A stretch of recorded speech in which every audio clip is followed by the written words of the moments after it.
Io sono Attilio Fontana da Montagnana, provincia di Padova, Veneto. La precisazione è d'obbligo per Attilio Fontana, presidente del Consorzio di tutela del prosciutto Veneto DOP. Qualche giorno fa infatti ha ricevuto la telefonata di un signore che voleva a tutti i costi parlare con il presidente della regione Lombardia, suo omonimo. Non una telefonata di cortesia, ma lo sfogo per l'ennesimo passaggio in zona rossa. Chi ha risposto al telefono ha detto guardi che qui non c'è nessuno, c'è un Attilio Fontana ma non ha niente a che vedere con il presidente della regione Lombardia.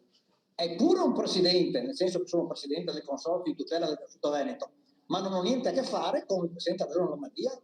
E il signore al telefono continuava a dire ma io ho visto su Google che lei è presidente, quindi è lei, quindi è lei, cioè, quindi non me lo volete passare. Certo, Attilio Fontana di Montagnana è presidente, ma non è a capo della regione Lombardia. Difficile però farlo accettare alla persona dall'altra parte della cornetta. E ha spiegato anche il motivo della chiamata, che voleva insultare il presidente della regione Lombardia per aver portato la regione in zona rossa.